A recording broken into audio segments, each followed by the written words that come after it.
Ok, ahora sí.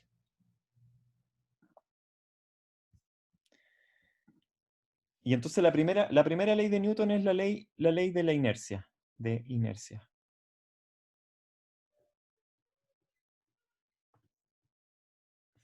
La segunda ley de Newton, la más útil del grupo, ¿cierto? Es la ley de fuerza igual a masa por aceleración, pero en realidad nosotros dijimos, y así fue como lo pasamos, que en realidad esta ley se escribe más bien así: el cambio del momentum de una partícula es igual a la sumatoria de fuerzas externas sobre una partícula. Esa es nuestra segunda ley de Newton. Y la tercera ley de Newton es la ley de acción y reacción, ¿cierto? Si yo soy una partícula I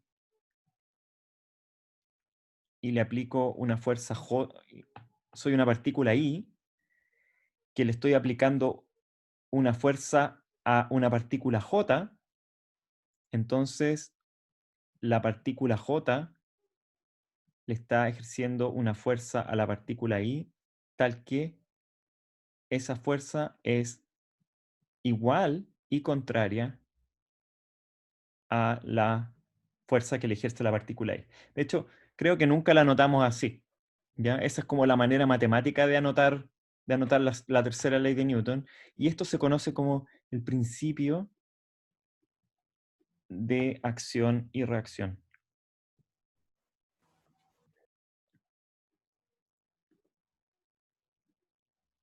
¿Ya? Y la segunda ley de Newton tiene el nombre, ¿o no? ¿Cómo se llama la segunda ley de Newton? En general se le conoce como la segunda ley nomás. Ah, bueno, en realidad la segunda ley uno le podría llamar así: la conservación del momentum lineal.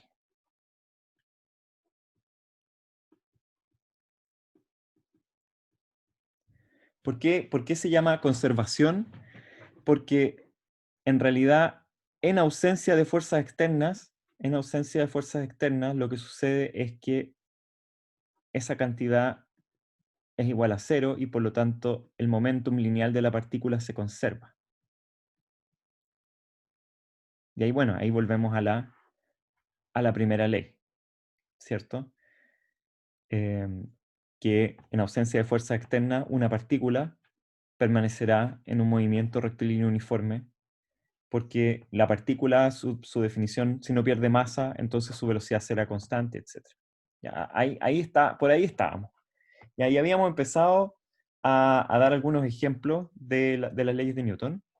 Entonces, hay algunos ejemplos. Alcanzamos a hacer un par que tenían que ver con el concepto de diagrama de cuerpo libre. Entonces vamos a hacer algunos más, ¿ya? Vamos a hacer algunos más. Entonces, por ejemplo, Massman nos muestra lo que se llama la máquina de Atwood, ¿ya? Que es una polea que gira acá, ¿ya? Podría girar para cualquier lado en realidad, que está atada a una cuerda acá, y hay dos masas que podrían ser distintas eventualmente. La masa, acá la masa 2 y la masa 1. Y tenemos un sistema de coordenadas tal que el vector unitario z apunta hacia arriba, ¿ya? Y entonces, ¿en qué consiste la máquina de Atwood? Consiste en estas dos masas pegadas, o sea, perdón, sujetas por una cuerda ideal. La cuerda ideal no tiene masa, ¿ya? No tiene masa, solo transmite la fuerza entre una masa y la otra, y sujetas a una polea ideal, además, ¿ya? Entonces hay lo que se llama también una polea ideal. La polea ideal no tiene roce y tampoco tiene masa. Entonces, ¿cuál es la función de la polea ideal? Es simplemente desviar la tensión. Nos produce una desviación de la tensión y permite que exista este sistema. Entonces, ¿cuáles son las ecuaciones de movimiento de esta polea? ¿Ya? Y aquí uno aplica el concepto del diagrama de cuerpo libre. Entonces, por ejemplo, uno puede hacer un diagrama de cuerpo libre solo para la masa 1 y otro diagrama de cuerpo libre solo para la masa 2. ¿Ya? Entonces, ¿qué pasa si aplicamos la segunda ley de Newton sobre la masa 1? ¿Qué encontramos? Encontramos que, o sea, obviamente que la sumatoria de las fuerzas externas sobre la masa 1 tiene que ser igual a ¿qué cosa? A la masa 1 por la aceleración de la masa 1.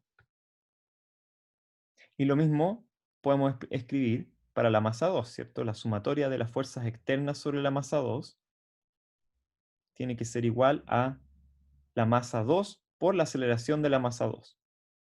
¿Ya? Y entonces, obviamente que aquí está implícito, en realidad, si es que uno no lo pone, no debería estar, pero hay que ponerlo siempre. Cuando estamos pensando en la Tierra, hay una aceleración de gravedad acá, y entonces este sistema está en un campo gravitatorio, en el campo gravitatorio terrestre. ¿Ya? Ahora, ¿será que las aceleraciones son independientes entre sí? ¿La aceleración 1 con la aceleración 2?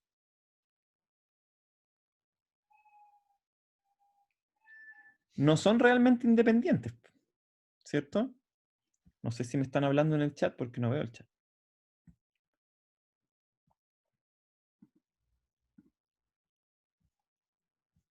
Profe, recuerde grabar. Ya no me están hablando en el chat.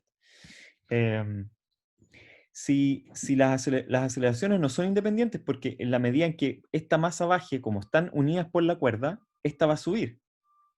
Y si esta baja lentito, esta también va a subir lentito. ¿Sí? Así que en realidad las aceleraciones son iguales y son contrarias. ¿Sí? Porque están en realidad una respecto de la otra. La cuerda ideal en particular es una cuerda inextensible, ¿ya? Inextensible. Una cuerda real no es inextensible, así que supongamos que uno pegara un elástico acá. Si yo pegara un elástico, claramente esta masa podría quedarse quieta incluso y esta moverse hacia abajo, pero esa no es la cuerda ideal. La cuerda ideal es inextensible, así que cualquier cosa que haga esta masa 1 va a sentir también el movimiento de la masa 2. Entonces, ¿cómo continúa nuestra ecuación de movimiento? Bueno, hay que identificar primero cuáles son las fuerzas que están actuando sobre la masa 1. ¿Cuáles son las fuerzas que están actuando sobre la masa 1? Sobre la masa 1 hacemos diagrama de cuerpo libre de la masa 1, y entonces sobre la masa 1 está actuando la fuerza de gravedad hacia abajo, que sería M1 por G, y está actuando la tensión de la cuerda, que vamos a llamar tau. Está actuando la tensión de la cuerda tau hacia arriba según Z. Entonces, ¿cómo escribimos eso en matemáticas? Lo escribimos así. Escribimos que M1 por A1 según Z unitario es igual a menos mg según Z unitario. Que aclaro, el signo menos es porque en realidad la fuerza apunta hacia abajo en la dirección negativa de Z unitario, más tau según Z unitario. Esa es la ecuación para la masa 1.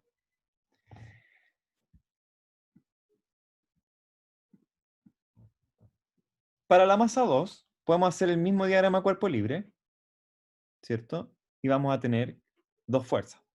Una, la fuerza de gravedad de la masa 2, y por otro lado, la tensión de la cuerda también es la misma tau, ¿ya? Como la cuerda es inextensible y no tiene masa, es una cuerda ideal, necesariamente las dos tensiones son iguales, ¿sí? Porque en realidad la cuerda completa lo único que hace es transmitir esa fuerza entre una y otra. Así que las tensiones son la misma y la ecuación para la masa 2 es exactamente igual que la ecuación para la masa 1. M2 es igual a A1 según Z, perdón, a A2 según Z, es igual a, aquí, ojo que aquí en realidad debería haber puesto M1G, ¿cierto? No le puse el M1. Déjeme borrar eso que quedó feo. Y entonces esto queda menos M2G según Z unitario más tau según Z unitario. ¿Sí? Y aquí es donde tenemos que aplicar nuestra condición de que la cuerda es inextensible y por lo tanto las aceleraciones están relacionadas una con otra. Así que lo que podemos escribir es simplemente que A1 tiene que ser igual a menos A2. ¿Y por qué? Porque cuando M1 acelere hacia arriba, M2 va a acelerar en la misma cantidad hacia abajo. Si M2 acelera hacia arriba, entonces M1 va a acelerar en la misma cantidad hacia abajo. Así que son iguales y contrarias las aceleraciones en este esquema. Y eso nos permite escribir ahora la ecuación. Ahora le podemos eliminar el vector unitario, ¿se fijan? Nos va a quedar ecuaciones algebraicas nomás que resolver. Entonces, por ejemplo, nos va a quedar M1 por A1 es igual a menos M1 por G más tau. Y la segunda ecuación nos va a quedar M2 por, o menos M2 por A1 es igual a menos M2 por G más tau. ¿Ya? ¿Qué querríamos despejar de aquí? Podríamos despejar tau, o podríamos despejar tau, que es una incógnita. Tenemos una incógnita que es tau, y la otra incógnita es A1. ¿Ya? Así que esas dos son incógnitas, ¿y cómo lo hacemos para despejarlas?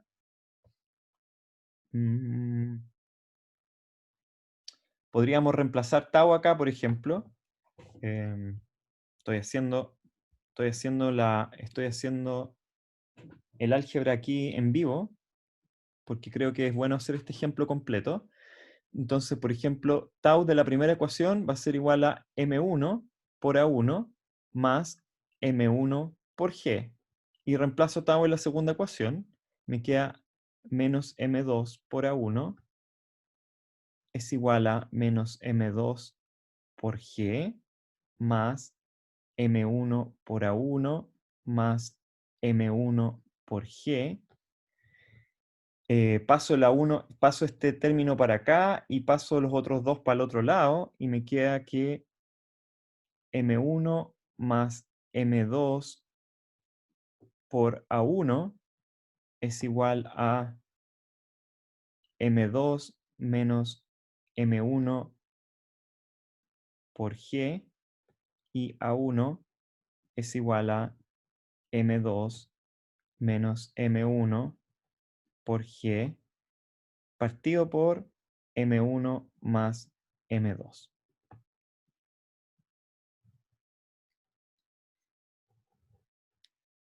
Ya, esa es nuestra primera ecuación y nos permite conocer la aceleración de las masas. Veamos algunos casos para ver si es que esto está bien o no, ¿ya? Recuerden que las aceleraciones están definidas en base a cómo estamos haciendo nosotros nuestro sistema, ¿cierto? Nosotros tenemos ese sistema de masa M1 y M2. Si A1 es positivo, significa que la masa 1 está subiendo en la polea. Pero para que eso pase, en este sistema, la máquina de Atwood, lo que uno necesitaría así intuitivamente, sin matemática, es que la masa 2 sea mayor que la masa 1. Si la masa 2 es mayor que la masa 1, quiere decir que la masa 2 está tirando a la masa 1 hacia arriba y por lo tanto la masa 1 está subiendo con una cierta aceleración. Así que está bien, porque de nuestra ecuación, si la masa 2 es mayor que la masa 1, entonces la partícula sube en la polea. Al contrario, si la masa 1 es mayor que la masa 2, entonces la aceleración va a ser en contra de z unitario, va a ser negativa, va a ser el mismo sentido de la aceleración de gravedad y va a tener esa magnitud. ¿Qué pasa si las dos masas son iguales?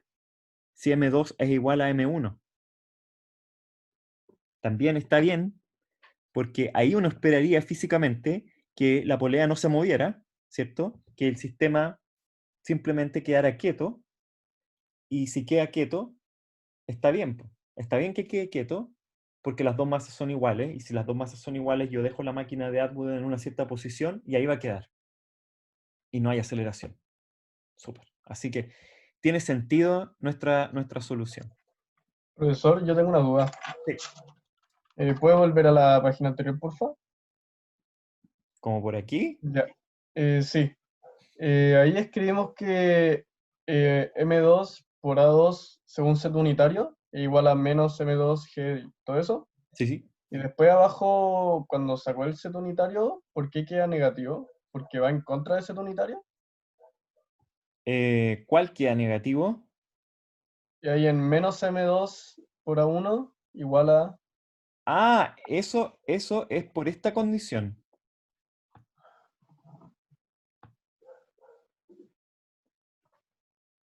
Ah, ya, entendí Fíjate que no es perfecto. la misma, no es la misma ecuación, porque arriba teníamos m2 por a2 y aquí tenemos menos Sí, m2 por a1. corrió el negativo afuera nomás. No, no, no, no, no. O sea, no, pues, lo reemplazó y después corrió el negativo al principio. Exacto. O Ya, sea, eso. reemplacé esto no es, eso no es trivial. Esto de acá no era trivial, esta condición, ¿sí? Pero se entendió por qué Claro. era esa condición, ¿cierto? Sí. Ya. Y por supuesto que una vez que uno despeja a 1, uno tiene a 2, que es al final el contrario nomás, ¿cierto? Y también uno puede despejar tau, ¿sí? Y uno podría escribir tau si uno quiere. Tau, la tensión de la cuerda, es M1 por A1, o sea, M1 por M2 menos M1 partido por M1 más M2 por G más M1 por G. ¿Sí? Se puede simplificar esto, ¿no? Que aquí queda un M1 por M2 y un M1 por M1 más un M1 por G.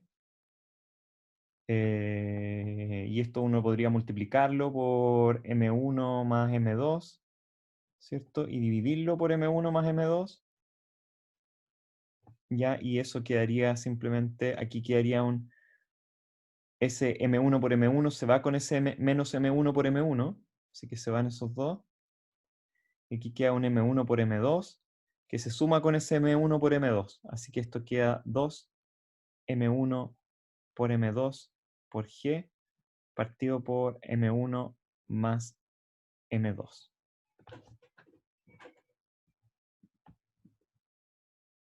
Ya, y ese es el valor de la tensión. Y de nuevo, si las masas son iguales, nos quedaría 2m1 cuadrado partido por 2m1. Es decir, nos quedaría que si las masas son iguales, en el caso que las masas son iguales, la tensión sería simplemente 2m1 cuadrado partido por 2m1, sería simplemente m1g la tensión, si fueran iguales. Y está bien, ¿cierto? Porque significa que la cuerda está tirando, está siendo como agarrada por la polea nomás, como M1G, y al otro lado también M1G, y el sistema está en reposo. ¿Cuál es la fuerza que siente? Uy, perdón, eso lo puedo hacer así, control Z, sí. ¿Cuál es la fuerza que siente esta cuerda que está acá arriba?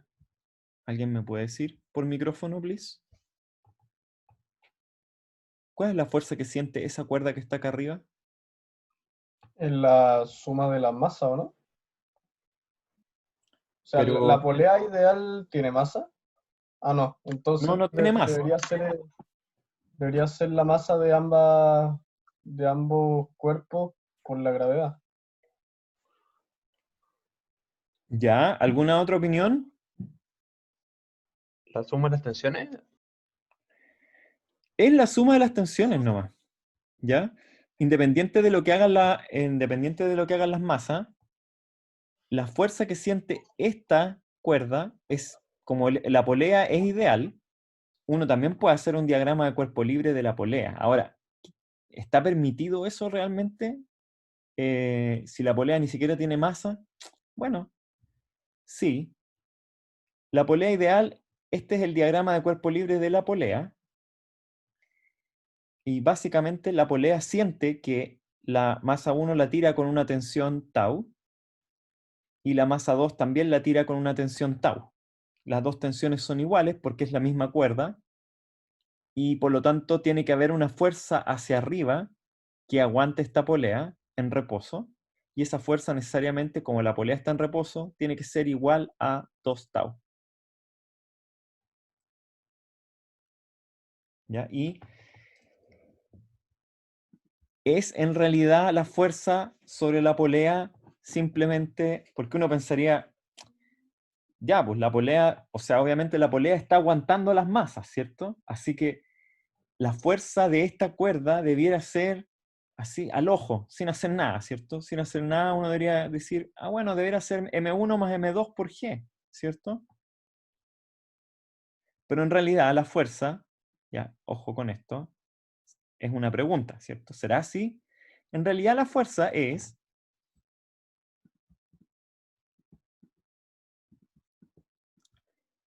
dos veces la tensión, ¿ya? Así que es en realidad 4 veces M1 por M2 por G partido por M1 más M2. Así que en realidad no es esto, ¿sí? Cuando esta fuerza es igual a esta, cuando el sistema está en reposo, y M1 es igual a M2, si M1 es igual a M2, esto va a quedar 2M1 por G, y si M1 es igual a M2, esto va a quedar 2M1 por G.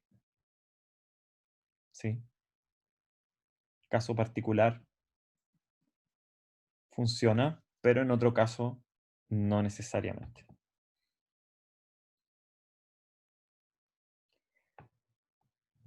En este ejercicio, hay un montón de conceptos metidos. Es un ejercicio denso, ¿ya? Yo sé que algunos lo encuentran fácil, pero no tiene nada de fácil, ¿ya? No tiene nada de fácil, porque no es nada intuitivo que en realidad la fuerza sobre el sistema justamente no sea la suma simplemente de las dos masas, porque es mayor o menor en general.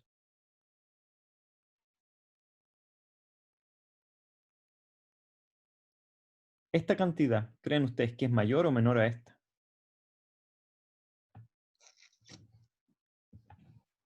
Depende. Depende depende del valor de las Claro, masas. claro. O no, o a lo mejor no depende. Mm,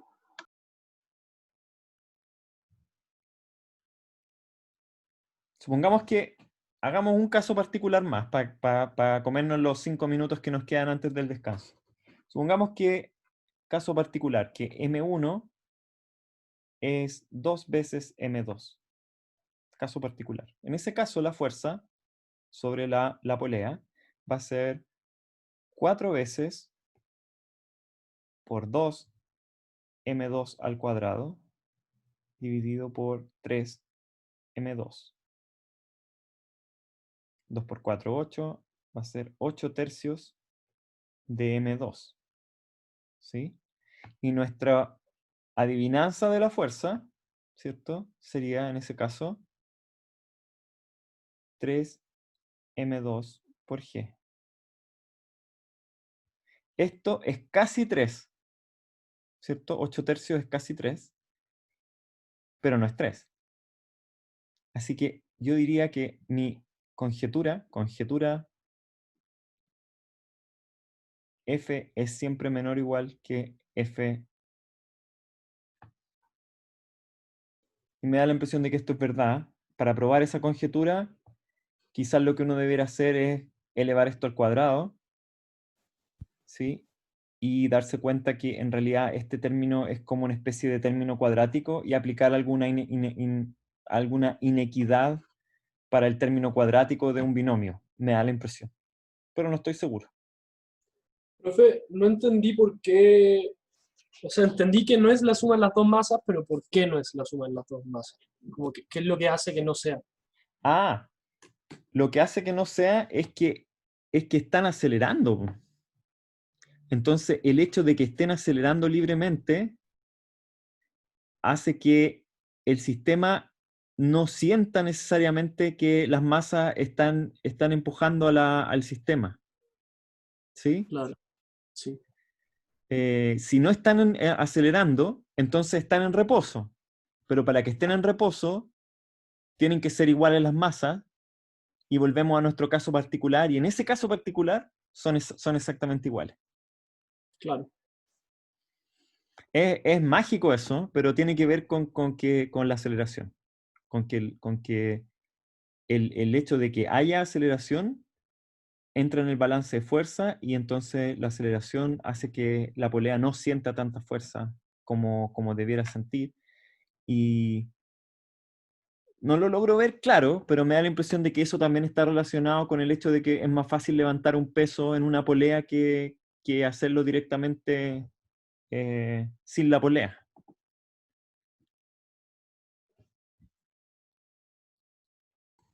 Profe, una duda. Sí. En la última parte, ¿qué pasa con la gravedad? Ah, no. Aquí me faltó G acá. Ah, ya. Gracias.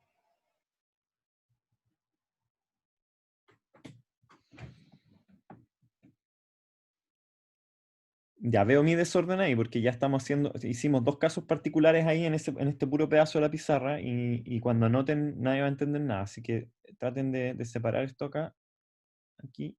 Ese era un caso particular. En realidad el caso particular M1 igual a M2 es súper fácil de verlo sin escribirlo, ¿ya? En realidad este caso era más raro. Y ahí uno puede seguir haciendo casos particulares, y me da la impresión de que siempre vamos a encontrar esto.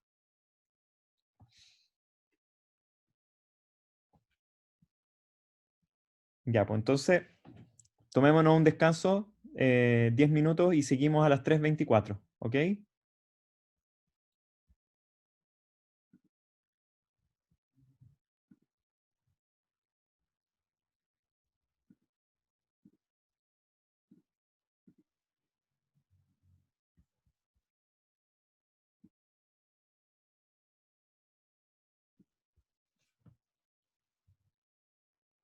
Ya, voy a hacer un pequeño repaso del ejercicio, aprovechando de que estamos grabando ahora sí.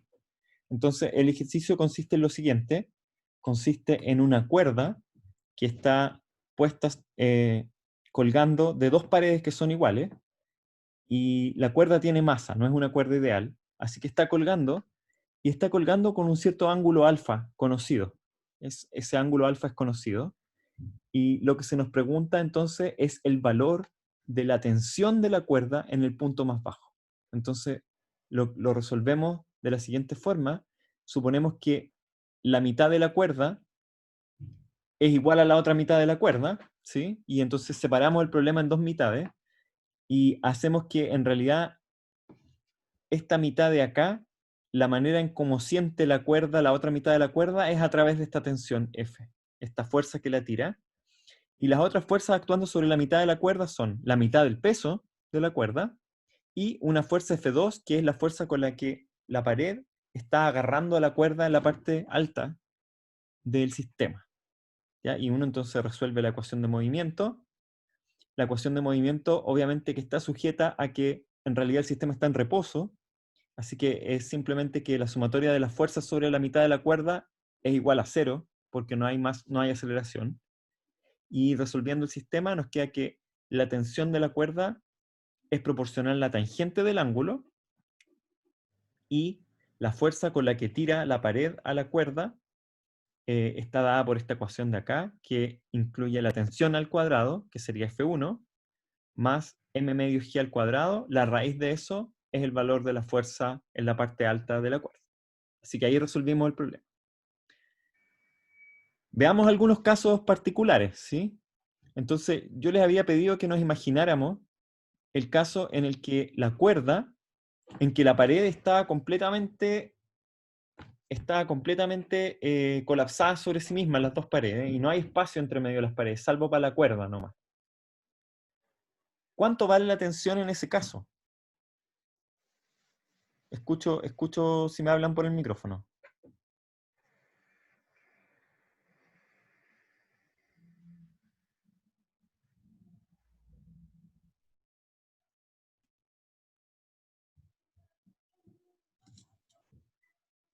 Martín,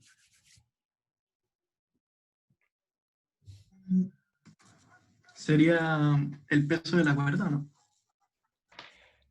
la tensión en el punto más bajo, en ese caso, sería cero. Ah, Porque fíjense que cuando la cuerda cuando las dos paredes están pegadas, la cuerda simplemente está colgando nomás, está colgando de un punto y del otro, y justo en el punto más bajo no hay tensión, po. Es como que la cuerda está suelta, está lo más suelta que puede estar, ¿cierto?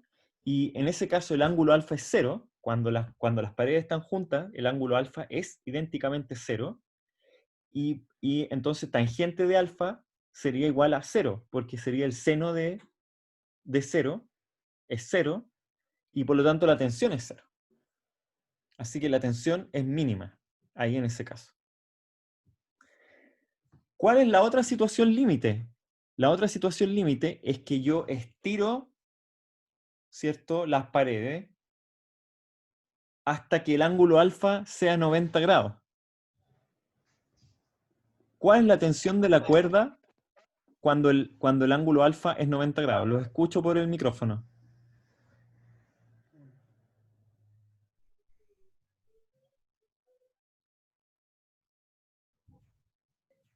Alguien lo había dicho en el chat. O sea, ¿Alguien lo dijo en el chat?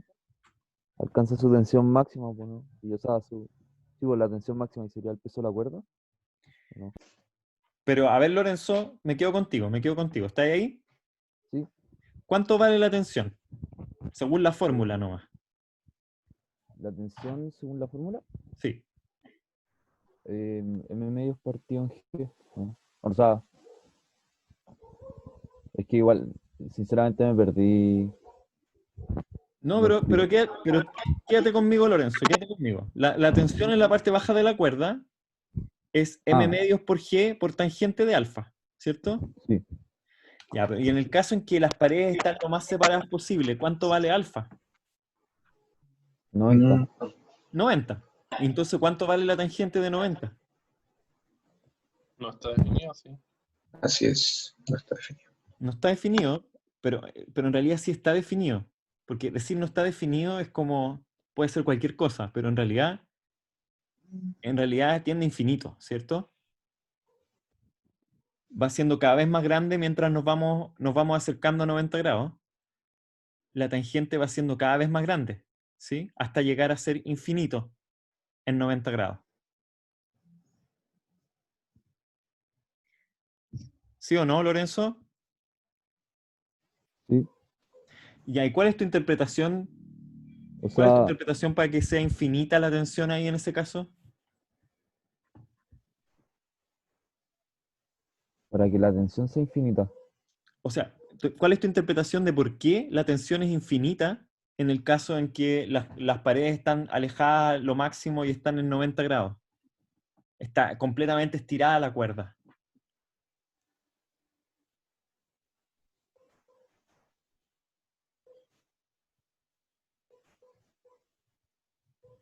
De que la tensión puede resistir el peso de la cuerda completamente. ¿Pero tiene sentido que la tensión sea infinita en ese caso o Ah, no? no, pues, no puede ser infinita, po, ¿no? Porque es Ya, como, bueno, sería es, una com- fuerza, Pero Mira, po. materialmente no podría un cable soportar una tensión infinita. Ya, pero entonces, ¿puede uno colgar una cuerda con peso entre dos paredes sin que haya un ángulo, o sea, habiendo un ángulo de 90 grados, o no? No, no se podría en verdad. No se puede, po. Y No. mientras más uno quiera acercarse a este ángulo de 90, más tensión va a tener que poner, Mm, y cuando uno quiere hacerlo exactamente de 90 grados, la tensión tendría que ser infinita. ¿Sí? O sea, en realidad no se puede. En realidad, para una cuerda con masa distinto de cero, siempre va a haber una especie, una guatita saliendo ahí de las paredes. Y siempre va a haber un cierto ángulo distinto de 90. Eso es un poco lo que... igual tiene sentido físico, ¿cierto? ¿Y se puede decir que la tangente tiende a 90? Se puede decir que sí, que la tangente va a tender a 90 a medida que la tensión vaya aumentando hasta el infinito, ¿cierto? Y en el infinito solamente uno tendría ese valor de 90 grados exacto. Entonces, claro, suponga, uno quisiera que la cuerda quedara completamente estiradita, y hay uno, y la intuición pareciera indicar que uno lo puede hacer, pero en realidad no, uno nunca puede poner una cuerda completamente estirada, ¿ya? No la puede poner horizontal. Eh, Va a parecer horizontal porque va a ser liviana. Si la cuerda es liviana va a parecer horizontal, pero si es una cuerda pesada, se va a ver que no es horizontal. Y si es una cuerda liviana y uno tuviera la manera de medir bien esos ángulos, vería que el ángulo nunca va a ser 90. Ya, ese es un problema medio enredado, así que encuentro que es bueno que lo hayamos discutido en cátedra, ya, y no habérselos dejado a ustedes como parte de simplemente de la materia. Maxman tiene otro ejemplo de la ley de Newton, y ese lo vamos a saltar, que es el ejemplo del movimiento circular uniforme, pero ustedes lo pueden leer tranquilamente y después lo podemos comentar. Lo siguiente es introducir el concepto de roce en el curso, ¿ya? Y eso hasta el momento no lo habíamos hecho. Puede ser que en clase auxiliar lo habían ocupado, pero no lo habíamos hecho en particular, y había surgido ya como una necesidad de algunos de ustedes.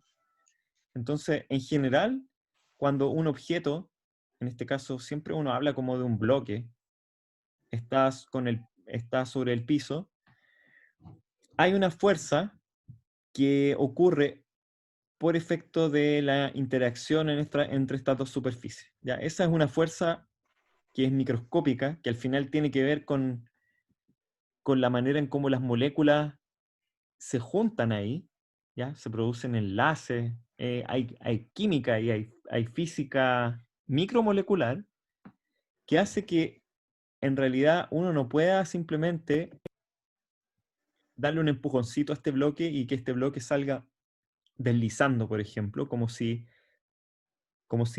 esta superficie fuera hielo. En general no es así. En general lo que uno tiene es que hay una resistencia a moverse el bloque. Uno le puede aplicar una cierta fuerza al bloque y ese bloque no se va a mover si es que no se cumple con que esta fuerza es capaz de superar un cierto umbral, y ese umbral es lo que se llama la fuerza de roce estático, ¿ya? Y entonces hay una fuerza de roce estático cuando yo trato de empujar un objeto que está pegado en el suelo, que está posando sobre una cierta superficie, y ese objeto no se va a mover, sino hasta un cierto umbral de fuerza, ¿ya? ¿Cuánta fuerza es eso? Va a depender de una cosa que se llama el coeficiente de roce estático. Ahora, una vez que la partícula o el bloque está en movimiento, entonces el bloque va a experimentar otro roce, distinto al roce estático, ¿ya? Y eso se llama el roce cinético, ¿ya? Y el roce cinético tiene que ver con esta interacción de dos superficies que están deslizando una con otra, ¿ya? Y en general uno las escribe siempre de la siguiente forma, y que igual es una forma simplificada, ¿ya? Las fuerzas de roce, en general, uno las escribe como proporcionales a la fuerza normal sobre estas dos superficies. Entonces, ¿cuál es la fuerza normal en este caso? Bueno, si uno tiene este bloque que teníamos acá, de masa m, ¿cierto? Y está sujeto a la gravedad acá, entonces la fuerza normal es igual a mg. Y por lo tanto, la fuerza de roce es proporcional a un cierto coeficiente de roce por la normal, y por lo tanto proporcional a mu por mg.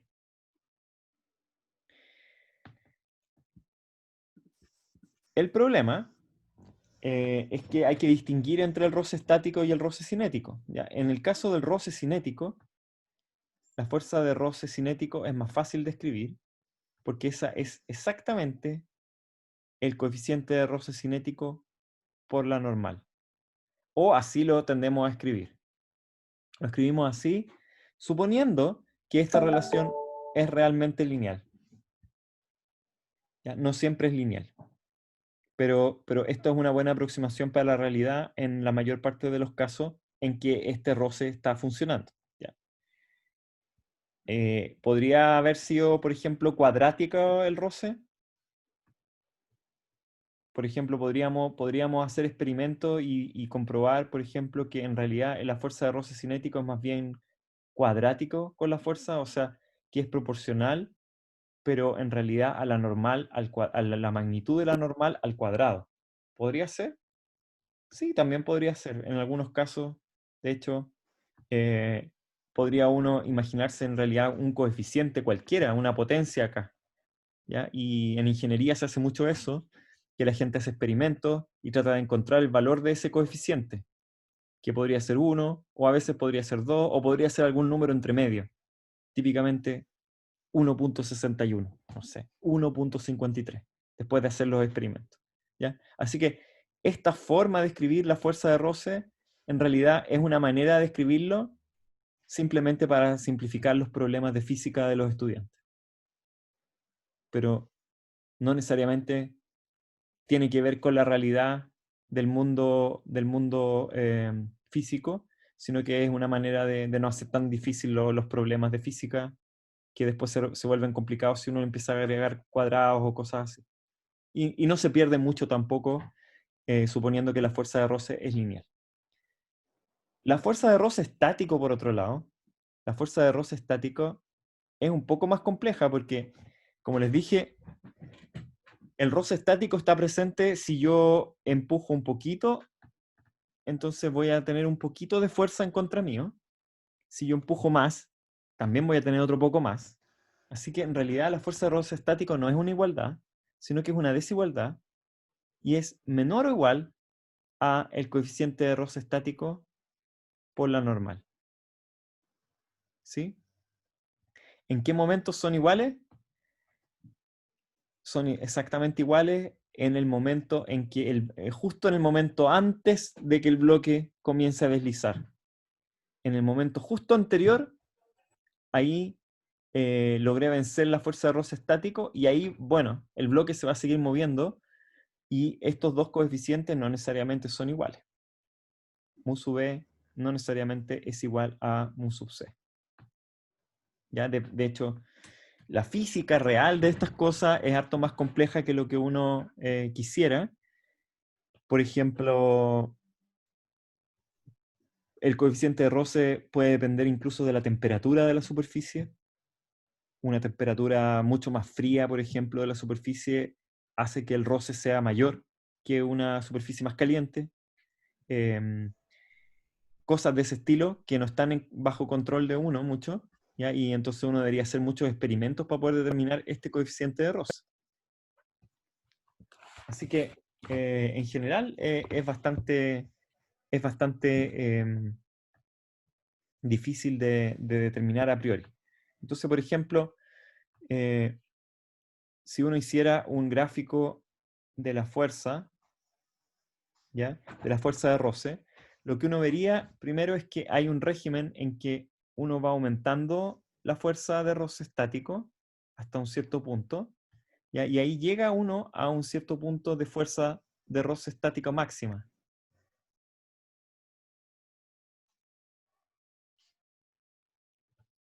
¿Ya? Que corresponde con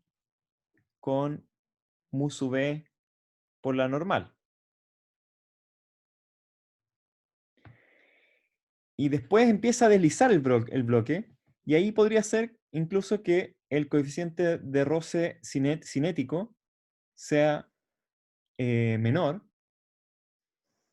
y por lo tanto la fuerza que yo necesite aplicarle al bloque sea menor que eso, y ahí la fuerza va a ser mu sub c por la normal. ¿Ya? Entonces voy a aplicar una fuerza, voy a pasarme de la fuerza que yo necesitaría para deslizar el bloque, si es que está deslizando, voy a llegar al máximo de la fuerza de roce estático, que va a ser mu sub b por la normal, y de ahí en adelante, en general, voy a necesitar menos fuerza ahora para hacer deslizar el bloque eh, en contra del roce. ¿Ok? Entonces, lo mejor es hacer un ejemplo de esto, ¿ya? Y el ejemplo que vamos a ver es el ejemplo que se ve en la figura 4.7 del apunte. Entonces, supongamos que uno tiene un plano inclinado, ¿sí? Y en ese plano inclinado hay como una especie como de horquilla acá, una grúa con una polea. El plano inclinado tiene un ángulo de 30 grados. Y hay una masa M chiquitita colgando acá. Y por otro lado hay un bloque de masa M grande colgando por el otro lado. Y el plano inclinado tiene un cierto roce. ¿Ya? Entonces lo que dice el problema es lo siguiente. Considere el montaje experimental mostrado en la figura 4.7, que es esta de aquí. Supongamos que los coeficientes de fricción estático y cinemático, mu sub b y mu sub c, son respectivamente, y nos dan valores, mu sub b vale 0,4 y mu sub c vale 0,3. ¿Ya? ¿Y qué nos preguntan?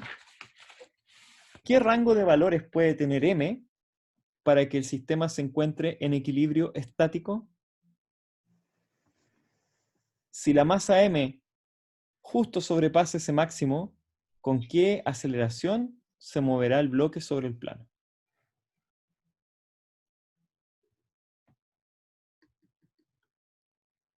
Ya, entonces, empecemos a resolver el problema. No vamos a terminar de resolverlo hoy día, pero empecemos a resolverlo. ¿Cómo lo resolveríamos? Bueno, lo primero es darnos un sistema de coordenadas. ¿Ya? El sistema de coordenadas más simple, diría yo, que es darse un sistema de coordenadas así en el plano acá, de tal forma que el eje X unitario sea S y ahí haya un eje Z unitario hacia arriba. ¿Sí? Entonces, el sistema coordenado está como en el plano inclinado. ¿Ya? No está acá. Lo natural sería hacerlo así, pero eso en general es difícil. ¿Ya? Y la experiencia le indica a uno que mejor poner al tiro el sistema coordenado así. Entonces, hagamos el diagrama de cuerpo libre de la masa M. ¿Cuáles son las fuerzas que están actuando sobre la masa M en el plano inclinado? Hay una fuerza de gravedad, ¿cierto? Está la normal del plano. Hay una tensión, ¿cierto? Una tensión de esta cuerda de acá, que sería tau. Y en contra de la tensión hay una fuerza de roce en el sentido contrario, que sería en este caso una fuerza de roce estático. ¿Sí? Profe, ¿Sí? pero la masa, o sea, la fuerza, la gravedad y la normal no tendrían un ángulo. No, po. No sería. No, Jorge, justo que no, porque como yo medí el sistema de coordenadas así. Ah, claro, pues. Sí. Que sería por el coseno de 30, ¿o no? Sorry, pero claro, la gravedad sí que tiene un ángulo, ¿ya? Mm. La normal, no, porque No. la normal es justamente perpendicular al Ah, ya. plano, Ya, no, ¿sí? Así que la normal no tiene un ángulo, ya. y hay que imaginarse cómo sería la gravedad en este sistema, ¿ya? Y en realidad la gravedad es así que tiene un cierto ángulo respecto de la normal, justamente. Esa es la gravedad.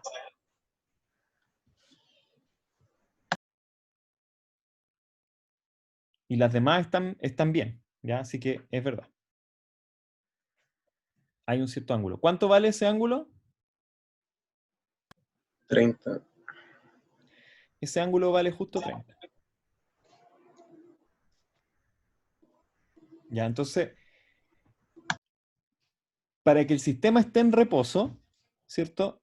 De nuevo tenemos que hacer que toda nuestra sumatoria de fuerzas externas sea igual a 0. ¿Ya? Y a partir de este diagrama de cuerpo libre, deberíamos poder escribir estas ecuaciones de movimiento y igualar todo a 0 y resolver el problema, ¿ya? Pero continuará. Seguimos el viernes.